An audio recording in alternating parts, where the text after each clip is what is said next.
समीचीन विकल्पों का सम्यक समाधान। सुनिए परम पूज्य श्रमण श्री सुप्रभ सागर जी महाराज के मुखारबिंद से YouTube चैनल सुप्रभ उवाच पर। शुभाशीष परम पूज्य श्रमणाचार्य 108 श्री विशुद्ध सागर जी महाराज। सानिध्य श्रमण सुप्रभ सागर जी महाराज, श्रमण प्रणत सागर जी महाराज। पुण्यार्जक राजीव जैन, रूपल जैन, आर्जव, आर्या, आरू जैन एवं समस्त सौरया परिवार, मडावरा, उत्तर प्रदेश। ओम नमः सिद्धेभ्यो। नमो नमः सत्हितं कराय वीराय भव्याम्बुजे भास्कराय अनंत लोकाय सुरार्चिताय देवादिदेवाय नमो जिनाय देवादिदेवाय नमो जिनाय। पंच परमेष्टि भगवान की परम पूज्य आचार्य भगवंत गुरुवर विशुद्ध सागर जी मुनि महाराज की, परम पूज्य मुनि श्री सुप्रभ सागर जी महाराज की, 3,9 करोड़ महामुनिराजों की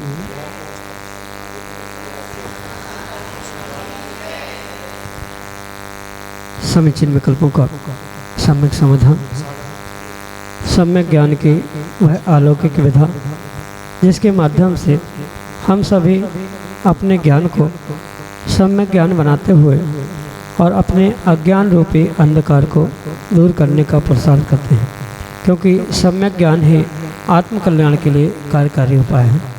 और ऐसे आत्म कल्याण की अनूठी विधा हमें परम पूज्य आचार्य भगवंत गुरुवर विशुद्ध सागर जी महाराज के मंगल सुभाषिष से, उन्हीं के सुयोग से परम पूज्य मुनि श्री सुप्रभ सागर जी महाराज के माध्यम से प्राप्त होती है।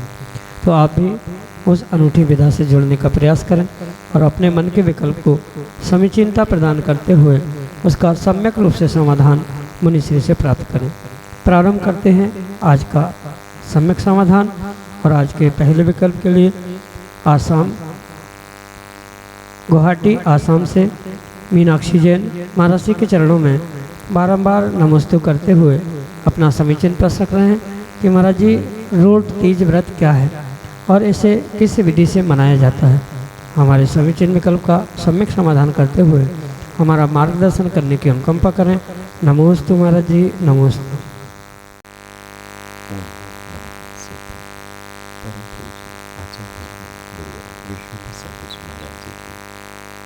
मुनि श्री सुप्रभ सागर जी महाराज जी की रोट तीज व्रत के निमित्त से जो आगम में कथा प्राप्त होती है वह इस प्रकार से आचार्य भगवान वर्णित करते हैं। मालवा के नगरी उज्जैन में सागर दत्त नाम के सेठ थे। उनकी सेठानी मुनिराज के पास पहुंचकर निवेदन करती है कि मुनिराज मुझे व्रत सामर्थ्य मेरे में नहीं है, कोई ऐसा व्रत बताओ जो साल एक बार ही आता हो और जिस व्रत में हमें कुछ खाने का भी मौका मिले, ऐसा कोई व्रत बताओ। मुनिराज ने 24वां व्रत या जिसको वर्तमान में रोट तीज व्रत के रूप में भी कहा जाता है, उस व्रत का उपदेश दिया जो साल में एक बार ही होता है। और भादों के इस तीज के दिन यानी भादों के पर्युषण के पूर्व जो तीज आती है, उस तीज को प्रातः उठकर भगवान का सामायिक ध्यान आदि कर पूजन पाठ के साथ 24 तीर्थंकर भगवान का पूजन और एक रोट बनाते हुए भोजन करना, जहाँ 6 रस का त्याग और सामान्य रूप से जो भोजन की प्रति एक विशेष लालच था उसे छोड़ते हुए इस व्रत को रस त्याग पूर्वक विशेष मिष्ठान आदि का त्याग करते हुए करने का विधान मुनिराज ने बताया।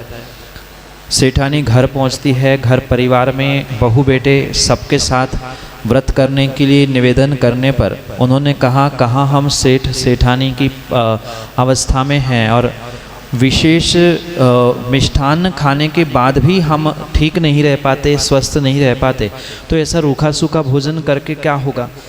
सेठानी बातों में आ गई और घर परिवार के बातों में आकर जो मुनिराज से लिया हुआ व्रत था उसकी अवहेलना के कारण कुछ ही दिनों में उनके घर की संपत्ति नष्ट हो गई। और पता नहीं जैसे ही संपत्ति नष्ट हो गई, दर दर की ठोकरें खाते हुए कहीं बेटी के ससुराल में, कहीं अपने ससुराल में, कहीं मित्र के यहाँ दर दर की ठोकरें खाते हुए अनेक प्रकार के दुखों को उन्होंने प्राप्त किया। बेटी के यहाँ पहुँचने पर बेटी को जैसे ही पता चला, उसने रोटी में रत्न रख कर पहुँचाने का प्रयास किया, वह रत्न अपने आप कीड़े बन गए। मोहरों का घड़ा पहुँचाने का प्रयास किया, वो कोयला बन गया। और श्रद्धा के अभाव के कारण, मुनिराज से लिए गए व्रत को तोड़ने के कारण जो पाप लगा, ये कई वर्षों तक ऐसे दुखित अवस्था में भटकते रहे। मित्र के पास पहुंचकर अयोध्या में कुछ धैर्य प्राप्त होने पर, वहाँ निर्ग्रंथ मुनिराजों का पुनः समागम होने पर उस सेठानी को स्मृत होता है, याद होता है कि कहीं न कहीं जो हमने मुनिराज से लिया हुआ व्रत था उसकी अवहेलना का ही ये फल है। और पुनः श्रद्धापूर्वक वह अकेली सेठानी नहीं अपितु बहू, बेटे और पूरे लगभग 18 घर के सदस्यों ने ये व्रत रोट तीज का किया। इसकी जो कालावधि कम से कम 3, 12 या 24 वर्ष की कही है। 24वां व्रत जिसे कहा जाता है, ये उसकी कथा के साथ साथ इस व्रत का विशेष वृत्तांत है जो सभी श्रावकों को श्रद्धापूर्वक करने की आवश्यकता है। इसका फल या विशेष उद्देश्य कहते हुए आचार्य भगवंत व्रत विधि में कहते हैं कि जो अटल लक्ष्मी को चाहता है, यानी लक्ष्मी धन की अटलता को हर पर्याय में प्राप्त करना चाहता है, उसके लिए ये रोट तीज व्रत है, जहाँ नीरसता से, मतलब कोई भी रस का प्रयोग ना करते हुए, एक अनाज का प्रयोग करते हुए रोट या भोजन बनाया जाता है। और उसके साथ भोजन करते हुए 24 तीर्थंकरों को स्मरण करते हुए ये 24वां व्रत या रोट तीज व्रत किया जाता है। रोट खाया जाता है और तीज के दिन किया जाता है, इसलिए रोट तीज व्रत यहाँ कहा जाता है। आगम में आपके लिए यही सम्यक समाधान। विनय जैन पाटौदी, डालीगंज, लखनऊ, उत्तर प्रदेश से अगले समीचीन विकल्प। नमोस्तु गुरुवर। गुरुवर, पहले जैन आदमी कपड़े का व्यवसाय करता था या ज्वेलरी का, मतलब उससे ज़्यादा और कुछ नहीं करता था, सारे व्यवसाय वैसे ही होते थे। परंतु आजकल व्यवसाय बहुत अलग अलग तरीके से करने लग गए हैं। फैक्ट्री उद्योग व अन्य, इनमें कलपुर्जे चल रहे हैं। कोई जीव आ गया, उस मर भी जाता है या कुछ हो जाता है न चाहते हुए भी, मतलब हम लोग नहीं सोच रहे हैं, फिर भी उसमें जीव आ गया और मर गया, क्योंकि व्यवसाय कर रहे हैं, मिट्टी को भी खोद रहे हैं या कुछ कर रहे हैं। उसके अंदर जैसे एक कुम्हार है, छोटा सा एक कुम्हार है, मिट्टी दीपक से वो करता है, तो उसमें भी जीव आते ही हैं और बाद में जो सूक्ष्म जीव होते हैं वो जलते हैं। दीपक ही बना रहा है केवल, या घड़ा ही बना रहा है। और एक बड़ा व्यवसाय है जैसे सीमेंट फैक्ट्री हो गया या मार्बल बिजनेस है, उसके अंदर विस्फोट करना पड़ता है तभी वो निकलते हैं।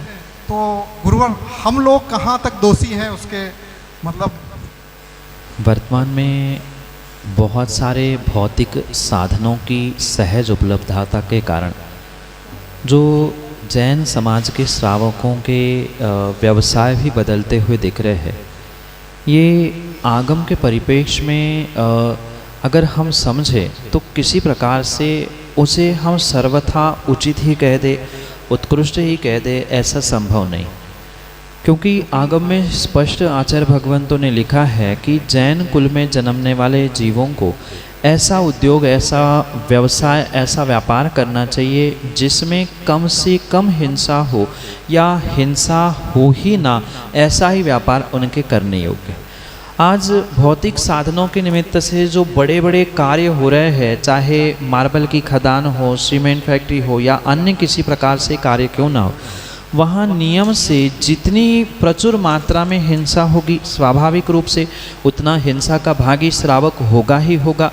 और चूँकि निर्ग्रंथ मुनिराज होने की अपेक्षा से आज आप अगर हमसे पूछे कि श्रावक का कर्तव्य क्या है, कि क्या करना चाहिए, तो आगम में जो आचार्यों ने आज्ञा दी है उस आज्ञा के अनुसार ही श्रावक को कार्य करना चाहिए। और ये भी सत्य है, ये आप स्वयं अनुभव भी कर रहे हैं, जान भी रहे हैं।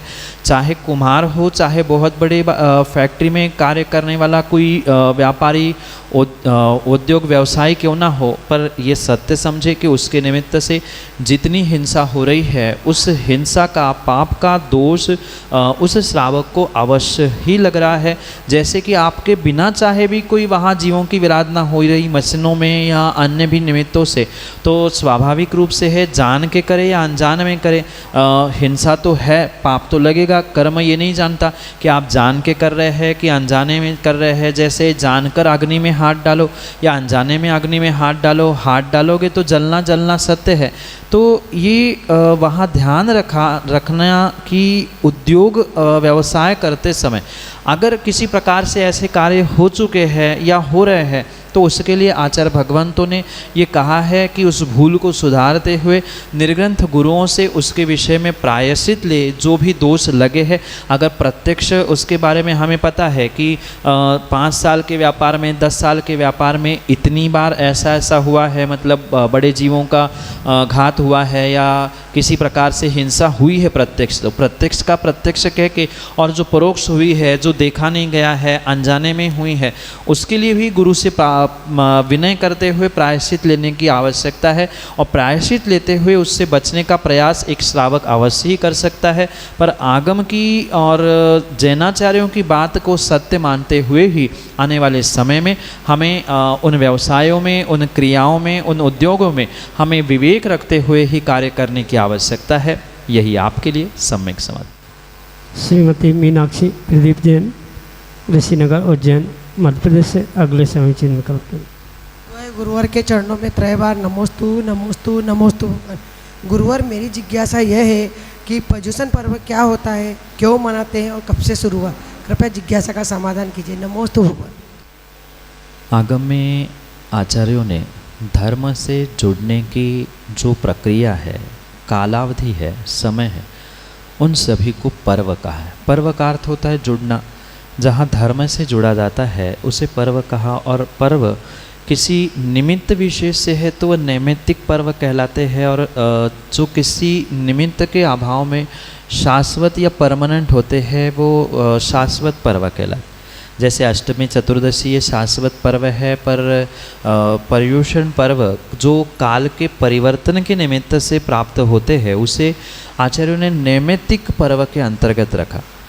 पर्युषण का अगर शब्दशः अर्थ हम समझे तो पर्युषण यानी चारों दिशाओं से अपने आत्मा को उष्ण करना, यानी तपाना, साधना के माध्यम से, त्याग के माध्यम से, स्वाध्याय आदि के माध्यम से, पूजा पाठ आदि के माध्यम से अपने आत्मा तक पहुंचना, धर्म से अपने आत्मा से जुड़ना, इसे पर्युषण पर्व के रूप में स्वीकार किया जाता है, जिसे दशलक्षण पर्व भी कहा जाता है।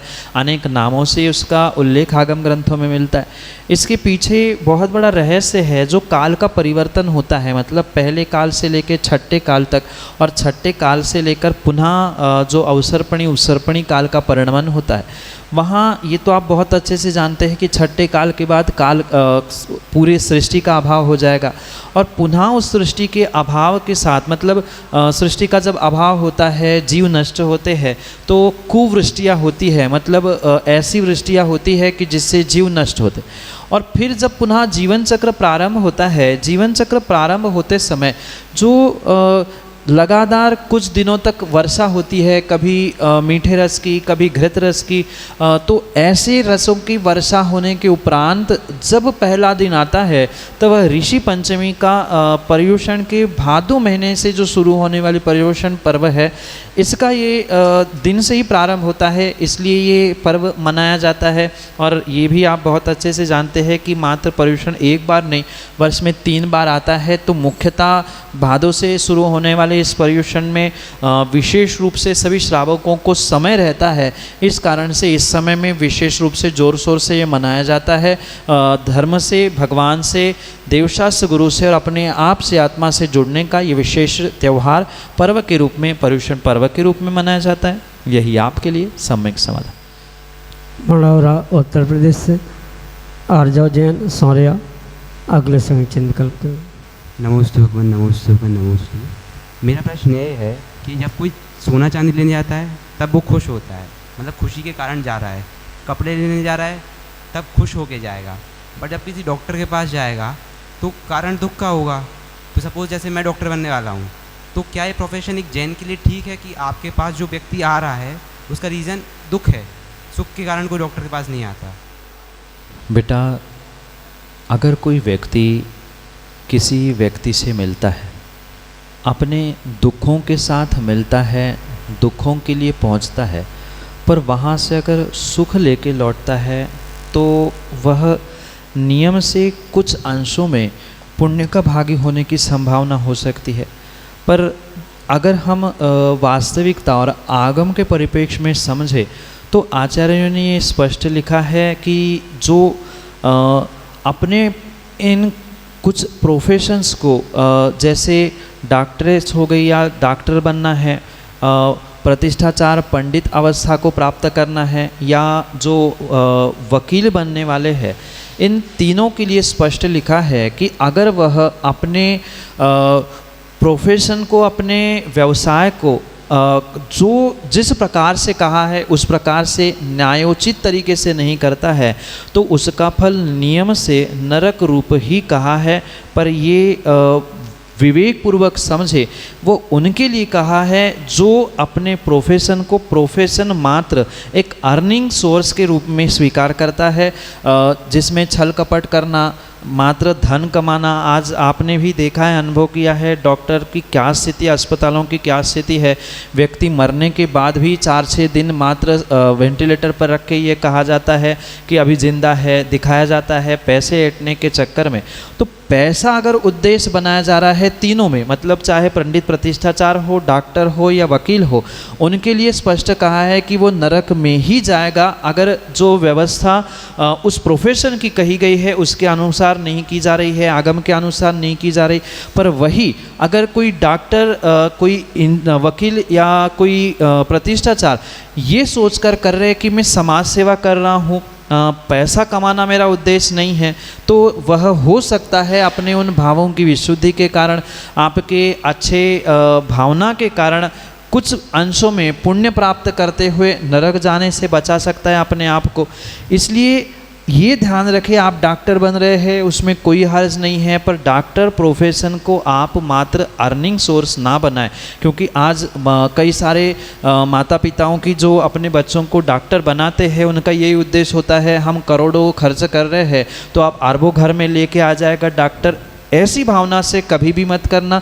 डॉक्टर बनने में, वैद्य बनने में किसी प्रकार से कोई दोष नहीं है। ये पुनः कान खोलकर सुने, अगर न्यायोचित कार्य नहीं किया जा रहा है, दूसरों को ठगते हुए उससे पैसे कमाने का मात्र उद्देश्य है, या कोई डॉक्टर अस्पताल में बैठा है, क्लिनिक में बैठा और सोच रहा है अरे यार बहुत दिन हो गए कोई पेशेंट नहीं आ रहा है, अच्छा सीज़न चल जाए तो बीमार पड़ जाएंगे तो लोग मेरे पास आ जाएंगे।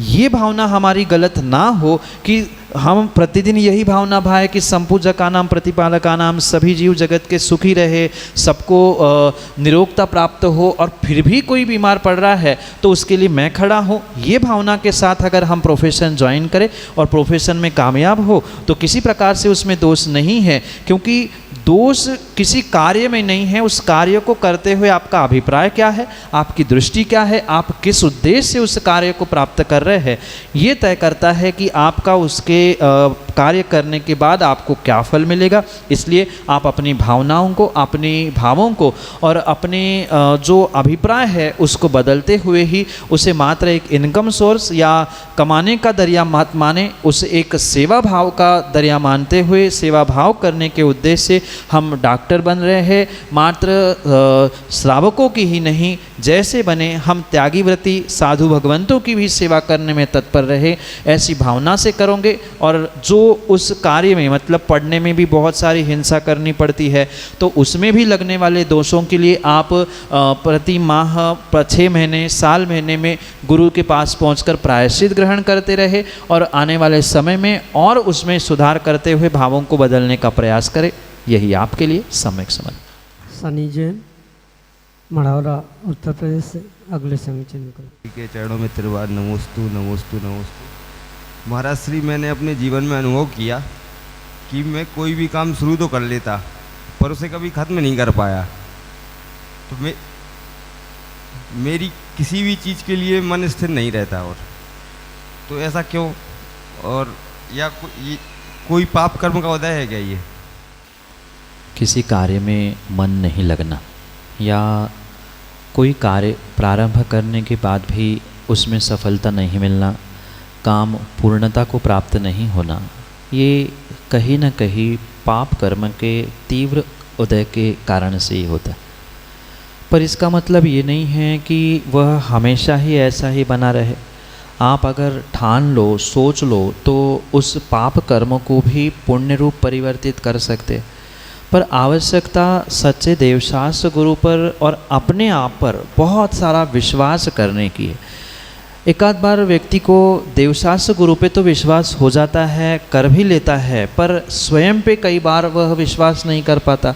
और जहाँ स्वयं का विश्वास स्वयं से चूक जाता है, वह बहुत सारे जीवन के अनमोल मौक़ों को, अवसरों को छोड़ देता है। इसलिए ये जीवन में सबसे बड़ा आवश्यक कार्य है कि जितना विश्वास हमें दूसरों पर है, उससे कई अधिक गुना विश्वास हमें अपने आप पर होना चाहिए। मैं जो कार्य प्रारंभ कर रहा हूँ, जो कर रहा हूँ, वो मैं उस कार्य में सफल होऊंगा, वो कार्य मेरा नियम से मैं पूर्णता तक ले जाऊंगा, ये सोच बनाते हुए ही कार्य करने की आवश्यकता है। क्योंकि व्यक्ति की जैसी व्यक्तिगत भावना होती है, सोच होती है, जो वह विचार करते हुए कार्य को करता है, कार्य बिल्कुल वैसा ही बनता है।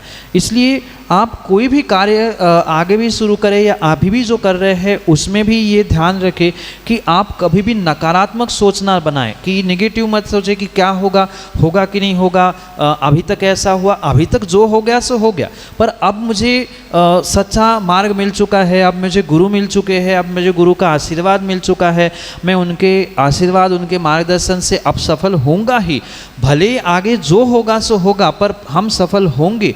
ये भावना भाते हुए अगर कार्य को आप प्रारंभ करेंगे, तो विश्वास मानना आने वाले समय में आपका अनुभव जो आज तक का था, वो भी बदलने की पूर्ण संभावना है।